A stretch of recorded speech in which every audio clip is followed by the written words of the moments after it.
Hello everyone. आज के इस वीडियो में हम बात करेंगे बीए प्रोग्राम सेकेंड सेमेस्टर की पॉलिटिकल साइंस। सब्जेक्ट हमारा इंडियन गवर्नमेंट एंड पॉलिटिक्स। इसमें हम पहली यूनिट का पहला चैप्टर करने वाले हैं।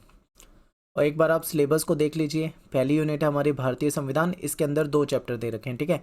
चैप्टर 1 करेंगे हम भारतीय संविधान में आधारभूत तत्व, यानी कि संविधान के बारे में बहुत ही साधारण सी बेसिक सी बातें हम जानेंगे, जो कि आप क्लास 11th में भी पढ़ चुके होंगे। वही चीज़ें हैं, ज़्यादा डिटेल में नहीं है ये चैप्टर। मेरा नाम सत्येंद्र प्रताप है और आपको कोई डाउट हो, कुछ पूछना हो तो आप मुझे इंस्टाग्राम पे फॉलो कर सकते हो। एकलव्य स्टडी पॉइंट ये मेरा यूज़र नेम है।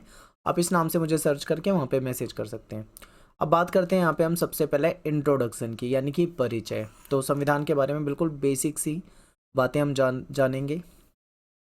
तो हमारा जो संविधान है वो एक लिखित दस्तावेज है, ठीक है। संविधान के अनुसार ही हमारे देश में क्या होता है, शासन व्यवस्था जो है उसको चलाया जाता है। तो संविधान के अंदर क्या मिलता है आपको, नियम मिलेंगे, कायदे कानून मिलेंगे। और इन्हीं नियम कायदे कानून के अनुसार जो हमारे नेता होते हैं, ठीक है, जो सत्ता पक्ष में होते हैं, वो सरकार चलाते हैं। सरकार और नागरिकों के अधिकार क्या है, ये इसकी जानकारी भी हमको कहाँ से मिलेगी, संविधान से मिलेगी।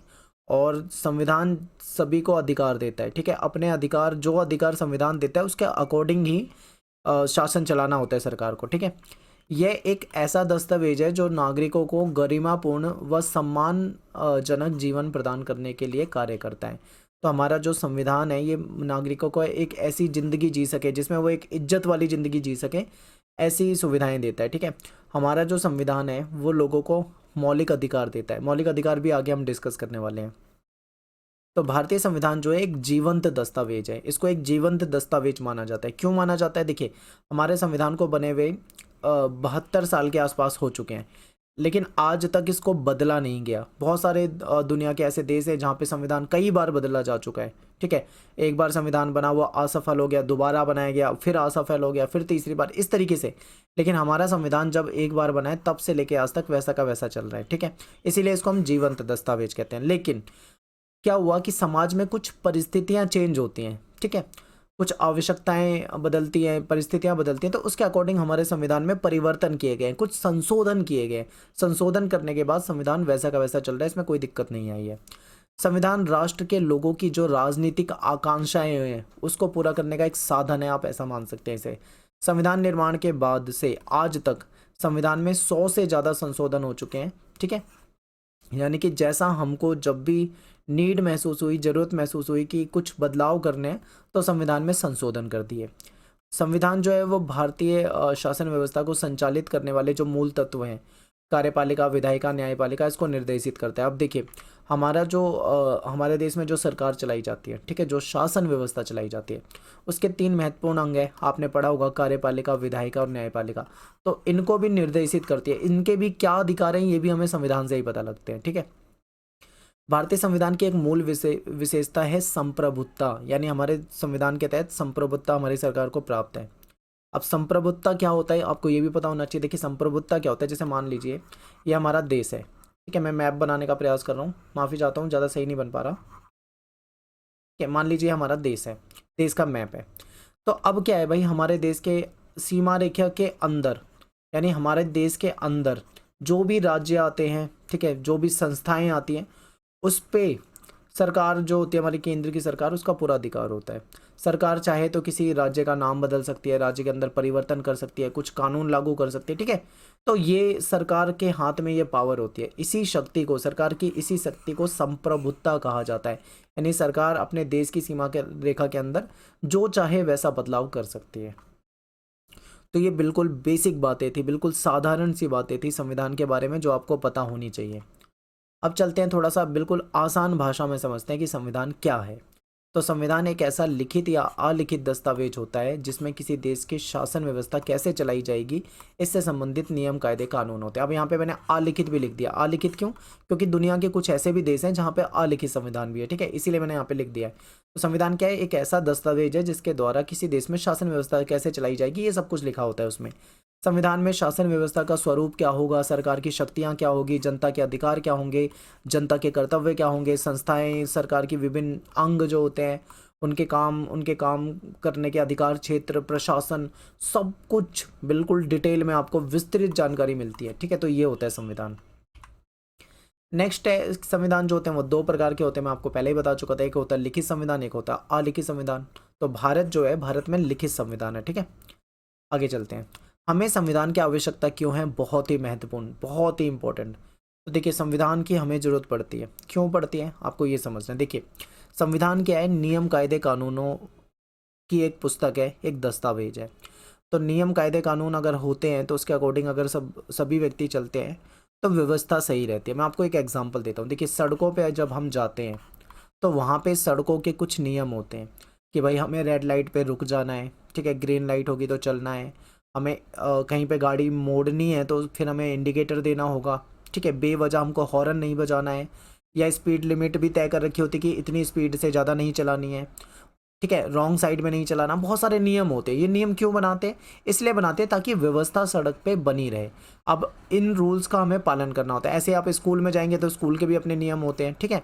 किसी मंदिर में जाते हो तो वहाँ के भी नियम होते हैं कि भाई चप्पल उतार के जाना है, ठीक है, लेदर वगैरह की चीज़ें नहीं ले जानी होती है। हर जगह के अपने रूल होते हैं, तो ऐसे ही रूल की ज़रूरत होती है। तो देश चलाने के लिए भी हमें संविधान की ज़रूरत होती है।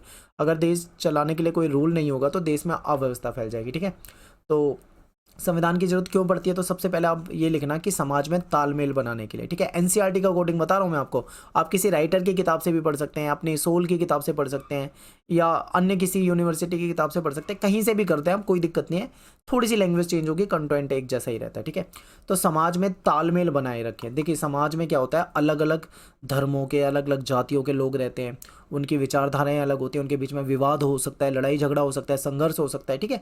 ऐसे में उन सभी लोगों के बीच में तालमेल बना रहे, इसलिए कुछ बेसिक से नियम बना दिए जाते हैं। उन नियम को सभी लोगों को फॉलो करना होता है, ठीक है।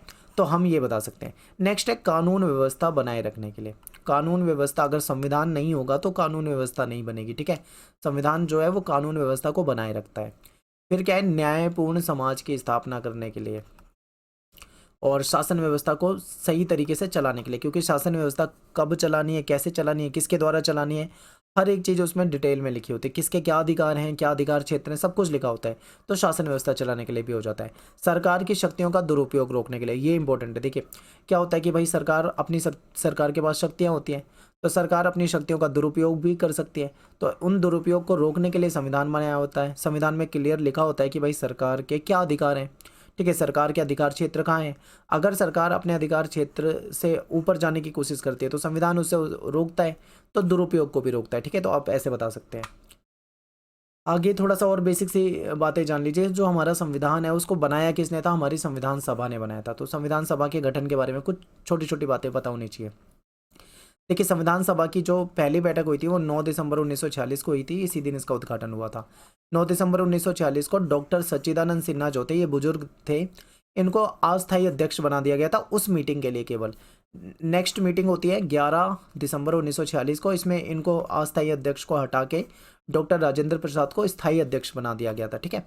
और इसकी तीसरी बैठक हुई थी 13 दिसंबर 1946 को। इसमें नेहरू जी ने उद्देश्य प्रस्ताव पेश किया था, जिसमें संविधान कैसा होगा उसका पूरा ब्लूप्रिंट या उसका खाका इसके अंदर मौजूद था। और उद्देश्य प्रस्ताव जो था वो 22 जनवरी 1947 को संविधान सभा ने इसको स्वीकार भी कर लिया था। तो ये कुछ बहुत ही साधारण सी बातें जो आपको याद होनी चाहिए। संविधान सभा की जो प्रारूप समिति है, इसके अध्यक्ष कौन थे, डॉक्टर भीमराव अंबेडकर। 26 नवंबर 1949 को भारतीय संविधान जो था वो बन के तैयार हो गया था, लेकिन याद रखना ये लागू नहीं हुआ था इस दिन, ठीक है। 26 नवंबर 1949 को बन के तैयार हो गया। जो हमारा ओरिजिनल संविधान था उसमें 395 आर्टिकल थे, 22 भाग थे और 8 अनुसूचियाँ थी। वर्तमान में अनुसूची की बात करें तो 8 से बढ़कर 12 कर दी गई है। संविधान को बनने में 2 साल का समय लगा था, 2 साल 11 महीने 18 दिन। तो अप्रोक्स में आप इसे 3 साल के आसपास मान सकते हैं, ठीक है। और टोटल 166 मीटिंग्स हुई थी, बैठक हुई थी। तो 26 नवंबर 1949 को हमारा संविधान बनके तैयार हो गया था, जो कि हमने यहाँ पे पढ़ा था। लेकिन इसको पूरी तरीके से लागू किया गया था 26 जनवरी 1950 को। तो ये बहुत ही इंपॉर्टेंट बातें ये आपको पता होनी चाहिए। आगे देखिए, भारतीय संविधान के स्रोत। तो भारतीय संविधान जो बना है इसमें 75% हिस्सा जो है वो अंग्रेजों का जो कानून थे उसी में से लिया हुआ है। यानी कि भारत सरकार अधिनियम 1935 जो अंग्रेजों द्वारा बनाए हुए थे, 75% तो यहीं से ले लिया गया है। और बाकी आप देखोगे तो दूसरे देशों से भी प्रावधान ले रखे हैं, किसी देश से कुछ ले रखा है, किसी देश से कुछ ले रखा है, आगे बताऊंगा क्या क्या है। तो इसीलिए क्या है, हमारे संविधान को उधार का थैला भी कहा जाता है, क्योंकि अलग अलग देशों से इसमें प्रावधान लिए गए हैं, ठीक है। अब कहाँ से क्या लिया हुआ है इसको समझिए। ब्रिटेन से हमने क्या ले रखा है, सर्वाधिक मत के आधार पे जो चुनाव जीत होती है हमारे यहाँ पे, ये ब्रिटेन से लिया है। सरकार का जो संसदीय स्वरूप है ये भी ब्रिटेन से लिया गया है। कानून का शासन जो है ब्रिटेन से लिया गया है, ठीक है। विधायिका में अध्यक्ष का पद या उसकी जो भूमिका है या कानून निर्माण की जो विधि है, ये सब ब्रिटिश संविधान से है। फ्रांस के संविधान की बात करें तो स्वतंत्रता, समानता, बंधुत्व का सिद्धांत जो है वो हमने फ्रांस से ले रखा है। आयरलैंड से अगर बात करें तो आयरलैंड से हमने राज्य के नीति निर्देशक तत्व ले रखे हैं। और अमेरिका से मौलिक अधिकार लिए हुए हैं। न्यायिक पुनरावलोकन की जो शक्ति है जो हमारी न्यायपालिका के पास है, ये वहाँ से ली गई है। न्यायपालिका की स्वतंत्रता जो है वो भी अमेरिका के संविधान से है। साउथ अफ्रीका से बात करें तो जो हमारे संविधान में जो संशोधन की प्रोसेस होती है वो यहाँ से ली गई है, साउथ अफ्रीका से। अब बात करेंगे भारतीय संविधान की कुछ विशेषताओं की। तो देखिए बहुत सारी विशेषताएं, मैं एक एक करके आपको एक्सप्लेन करूंगा और आप इसको लिख सकते हैं बाद में पेपर में अच्छे तरीके से, ठीक है। एक एक करके एक्सप्लेन करते हैं। देखिए भारत का जो संविधान है ना वो दुनिया का सबसे बड़ा संविधान है, ठीक है। लिखित संविधान है और दुनिया का सबसे बड़ा संविधान है। ओरिजिनल संविधान में 395 आर्टिकल थे। आप समझ सकते हो कि कितना बड़ा संविधान होगा भारत का। सेकंड है कि ये हमारा संविधान ना तो बहुत ज़्यादा लचीला है ना ही बहुत ज़्यादा कठोर है। इसका मतलब क्या है, यानी कि लचीला का मतलब होता है, लचीला ऐसा संविधान होता है जिसमें आसानी से परिवर्तन कर दिया जाए, और कठोर ऐसा संविधान होता है जिसमें परिवर्तन करना बहुत मुश्किल हो।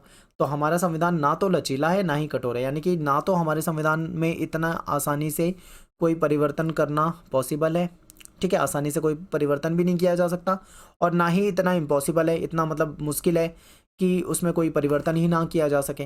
तो इसको बहुत सोच समझ के बनाया गया है, ठीक है। नेक्स्ट है हमारा दुनिया का सफलतम संविधान। देखिए मैंने आपको एग्जांपल दिए थे कि कुछ देश ऐसे हैं जहाँ पे संविधान जो है वो कामयाब नहीं हुआ। एग्जांपल मैं आपको एक देश का बताता हूँ, नेपाल। नेपाल एक ऐसा देश है जहाँ पे पहली बार संविधान बनाया फेल हो गया, दूसरी बार बनाया फेल हो गया, तीसरी बार बनाया फेल हो गया, इस तरीके से मतलब कई बार संविधान बना और यहाँ पे फेल हो गया। लेकिन भारत का संविधान जो है वो जब से बना है तब से लेके आज तक वैसा का वैसा चल रहा है। ज़रूरत पड़ने पे हमने उसमें कुछ बदलाव करे हैं, लेकिन कामयाब है। दुनिया में सबसे ज़्यादा कामयाब संविधान की बात आती है तो भारत के संविधान का नाम आता है, ठीक है। तो मौलिक अधिकार और मौलिक कर्तव्य मैं आगे आपको थोड़ा डिटेल में बताऊंगा। मौलिक अधिकार यहाँ पे थोड़ा सा बता देता हूँ कि हमारा संविधान जो है लोगों को कुछ बेसिक से कुछ महत्वपूर्ण अधिकार देता है जिससे कि वो व्यक्ति अपना विकास कर सके, ठीक है। संसदीय शासन प्रणाली, हमारे देश में संसदीय शासन प्रणाली है। एक संसद है, वहाँ से रूल बनते हैं, ठीक है। लोकसभा, राज्यसभा, राष्ट्रपति, ये इसके अंग होते हैं। इकहरी नागरिकता, ये इम्पोर्टेंट है। आप देखिए कई देश ऐसे होते हैं जहाँ पे डबल नागरिकता होती है, लेकिन भारत में इकहरी यानी सिंगल नागरिकता है।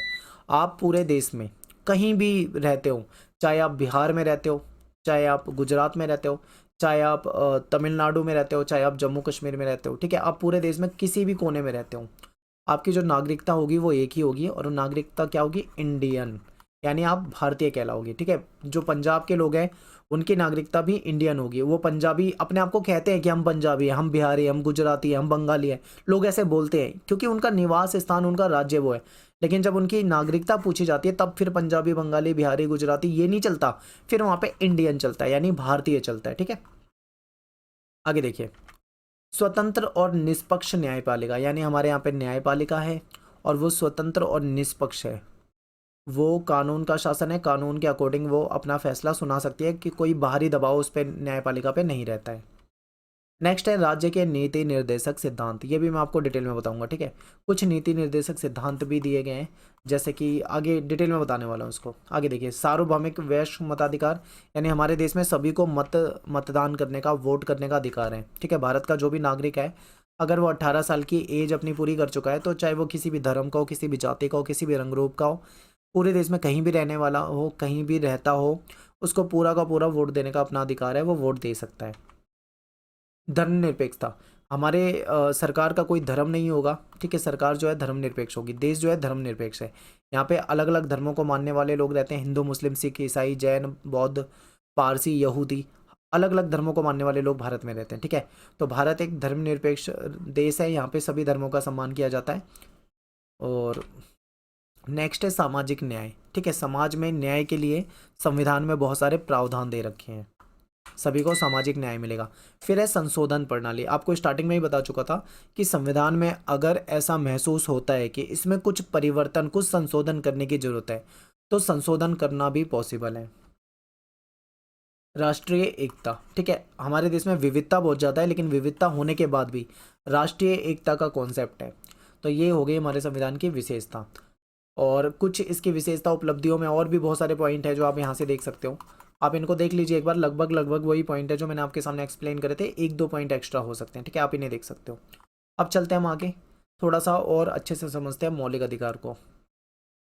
तो मौलिक अधिकार जो है वो संविधान के भाग 3, ठीक है, संविधान के भाग 3 में आर्टिकल 12 से लेके 35 तक, यानी तीसरे भाग में 12 से लेके 35 तक के जो हमारे अनुच्छेद हैं, इसमें मौलिक अधिकार का वर्णन किया गया है। मौलिक अधिकार क्या है? सभी नागरिक को मिलते हैं, और मौलिक अधिकार से इसलिए दिए जाते हैं ताकि सभी लोगों को समान माना जाए, ठीक है, सभी लोग अपना विकास कर सके, इसलिए मौलिक अधिकार दिए हुए हैं।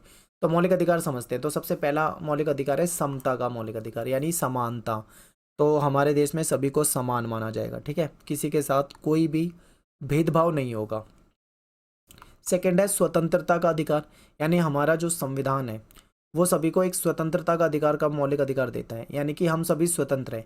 हम चाहें तो पूरे देश में कहीं भी जा सकते हैं, कहीं भी घूम सकते हैं, कहीं भी बस सकते हैं, कहीं भी रह सकते हैं, ठीक है, कोई भी व्यापार शुरू कर सकते हैं। तो हमें इसकी पूरी स्वतंत्रता है। शोषण के विरुद्ध अधिकार, मान लीजिए अगर किसी का शोषण किया जा रहा है तो वो पुलिस में, कोर्ट में जा सकता है, तो ये हमें अधिकार मिला हुआ है। धार्मिक स्वतंत्रता का अधिकार, यानी हमें सभी को धार्मिक स्वतंत्रता है। हम अपने धर्म को, अपने रीति रिवाजों को मान सकते हैं, ठीक है, पूजा पाठ कर सकते हैं, तो हमें पूरी धार्मिक स्वतंत्रता है। संस्कृति और शिक्षा संबंधी अधिकार, ठीक है, शिक्षा लेने का अधिकार और अपनी संस्कृति को बचाए रखने का अधिकार, ये हमारा संविधान हमको देता है। संवैधानिक उपचारों का अधिकार, ठीक है, संवैधानिक उपचारों का अधिकार, अगर मान लो किसी के अधिकार जो है, मौलिक अधिकार दिए हुए हैं, मान लो इसका कि कोई हनन करता है तो उसके पास ये वाला अधिकार है, उपचारों का अधिकार, वो इसके तहत क्या कर सकता है? कोर्ट में जा सकता है, ठीक है, तो ये अधिकार है। अब बात करेंगे राज्य के नीति निर्देशक तत्व। तो संविधान के निर्माण के समय जो संविधान बनाने वाले थे उनको पता था कि स्वतंत्र भारत को बहुत सारी चुनौतियों का सामना करना पड़ेगा। ऐसे में सभी नागरिकों में समानता लाना और सभी का कल्याण कर पाना, ये बहुत बड़ी चुनौती थी। उन लोगों ने ये सोचा कि इन समस्याओं को हल करने के लिए कुछ नीति निर्देशक तत्व जो है वो जरूरी है, ठीक है, लेकिन इसके साथ ही वो ये भी समझते थे कि इन नीतियों को आने वाली सरकारों के लिए बाध्यकारी नहीं बनाना है। यानी कि सरकार ने, संविधान निर्माताओं ने, सॉरी, कुछ ऐसे नीति निर्देशक सिद्धांत या तत्व बना दिए थे जो संविधान के अंदर दिए तो हुए हैं, संविधान में आपको दिखेंगे, लेकिन इसको लागू करना सरकार पे बाध्यकारी नहीं है। सरकार चाहे तो नीति निर्देशक तत्वों को लागू कर सकती है, सरकार चाहे तो नहीं कर सकती। मौलिक अधिकार को तो लागू करना सरकार के लिए कंपलसरी है, लेकिन नीति निर्देशक तत्व कंपलसरी नहीं है, ठीक है, इसके लिए कोई व्यक्ति चाहे न्यायालय में जाए तो वो भी नहीं जा सकता। तो ये सोच समझ के रखे गए थे। इसका अर्थ ये हुआ कि यदि सरकार किसी निर्देश को लागू नहीं करती तो हम कोर्ट में जाके मांग नहीं कर सकते, क्योंकि ये ऑप्शनल है सरकार के लिए, ठीक है। इसीलिए कहा जाता है कि नीति निर्देशक तत्व जो है वो वाद योग्य नहीं है, यानी कि उस पर वाद विवाद नहीं किया जा सकता। ये संविधान का हिस्सा जरूर है और इसको न्यायपालिका से लागू नहीं किया जा सकता, कराया जा सकता है, ठीक है, इसको सरकार चाहे तो वो कर सकती है लागू। संविधान की प्रस्तावना, संविधान की प्रस्तावना जो है वो हमारे संविधान की आत्मा है, क्योंकि संविधान की प्रस्तावना जो है पूरे संविधान को बिल्कुल निचोड़ है, उसको समरी रूप में या सारांश रूप में संविधान का दर्शन हमको करा देती है। संविधान की आलोचना, अब देखिए भारतीय संविधान है तो बहुत अच्छा, लेकिन इसकी आलोचना भी करी जाती है। क्यों? क्योंकि दुनिया का सबसे लंबा संविधान है, विस्तृत संविधान है, तो इसको कहा जाता है कि इसकी भाषा टफ है। ये इसको वकीलों का संविधान भी कहा जाता है कुछ लोगों के द्वारा, ठीक है। इसमें पश्चिमी देशों से ज़्यादा प्रावधान लिए गए हैं, तो ये कहा जाता है कि इसमें हमारा ओरिजिनल क्या है, सब कुछ तो अंग्रेजों का दिया हुआ है या पश्चिमी देशों का दिया हुआ है, तो ये इसलिए भी इसकी आलोचना होती है। संविधान के निर्माण के समय सभी समूह के प्रतिनिधि उपस्थित नहीं थे संविधान में, ठीक है, तो ये भी एक आलोचना का पॉइंट बन जाता है। फिर राष्ट्रीय एकता की धारणा जो है वो केंद्रीकृत है, थोड़ी सी ये कुछ लोगों के विरोध के कारण बन जाती है। इसके बाद है कि सामाजिक अधिकार, आर्थिक अधिकार, नीति निर्देशक तत्व ये डाले गए हैं, जबकि इनको मौलिक अधिकारों में डालना चाहिए था, ठीक है। यानी कि जो कुछ नीति निर्देशक तत्व की बात करते हैं जो कि नीति अलग से डाले हुए हैं, कुछ लोग कहते हैं कि इसको मौलिक अधिकारों में डालना चाहिए था ताकि वो कंपलसरी हो जाते, ठीक है, तो ये भी एक आलोचना का कारण बन जाता है। फिर संविधान के प्रावधान मुश्किल हैं, इसको वकील ही समझ सकते हैं, तो ये मैंने आपको स्टार्टिंग में पॉइंट बता दिया था। तो ये हमारे संविधान की इस तरीके से आलोचना की जाती है। फिर हमारे संविधान का काम क्या है, आप सभी जानते हैं कि इसके कुछ मेन काम है। उसमें क्या है कि इनका काम ये है कि ऐसा समूह उपलब्ध कराएं जिससे समाज के सदस्यों को बीच में एक तालमेल बना रहे, जो कि स्टार्टिंग में बता चुका हूँ। ठीक है, समाज में फैसला लेने की शक्ति किसके पास होगी, ये संविधान हमको बताता है। ठीक है, संविधान ये निर्धारित करता है कि सरकार जो है वो किस प्रकार निर्मित होगी, कैसे सरकार बनेगी, कैसे चलेगी, उसके क्या अधिकार हैं, ये सब कुछ संविधान बताता है। फिर क्या है कि इसका तीसरा काम ये है कि सरकार के द्वारा अपने नागरिकों पर लागू किए जाने वाले जो कानून है उसकी कोई सीमा निश्चित करे, एक लिमिट तय करे। ठीक है, और अगर कोई कानूनों का उल्लंघन करे तो उसको सजा मिले। अगर सरकार भी चाहे तो वो कानूनों का उल्लंघन नहीं कर सकती, ये सब कुछ संविधान में बताया गया है। फिर एक चौथा काम ये है कि वह सरकार को ऐसा सामर्थ्य प्रदान करे जिससे वह जनता की इच्छाओं को पूरा कर सके और न्यायपूर्ण समाज की स्थापना कर सके। ठीक है, अब बात करेंगे संविधान जो है एक जीवंत दस्तावेज क्यों है। ये मैंने आपको स्टार्टिंग में ही बताया था, जीवंत दस्तावेज इसलिए है क्योंकि दुनिया के बहुत सारे देश है जहाँ पे संविधान फेल हो गया, लेकिन हमारा संविधान जो है दुनिया का सबसे सफल संविधान है। 72 वर्ष हो चुके हैं, लेकिन आज तक कई सारे तनाव से गुजरा, कई सारी परेशानियों से गुजरा, लेकिन आज तक हमारा संविधान वैसा का वैसा चल रहा है, सफल है बिल्कुल, इसीलिए इसको जीवंत कहा जाता है, यानी जीवित संविधान है। ठीक है, और शॉर्ट में आसान भाषा में क्या है तो हम ये कह सकते हैं कि भारतीय संविधान में जीवंतता है, क्योंकि परिस्थितियों के अनुरूप ये परिवर्तनशील है। इसमें आवश्यकता के अनुसार संशोधन करना भी संभव है। ठीक है, समय के अनुसार ये परिवर्तित एवं गतिशील है, और भारतीय संविधान जो है एक जीवन दस्तावेज है। तो यहाँ पे हमारा जो चैप्टर है ये खत्म हो जाता है। टेलीग्राम ग्रुप में जुड़ जाना, यहाँ पे आपको उसकी PDF वगैरह अवेलेबल करवा देंगे। तो मिलते हैं नेक्स्ट वीडियो में। Thanks for watching. जय हिंद, जय भारत।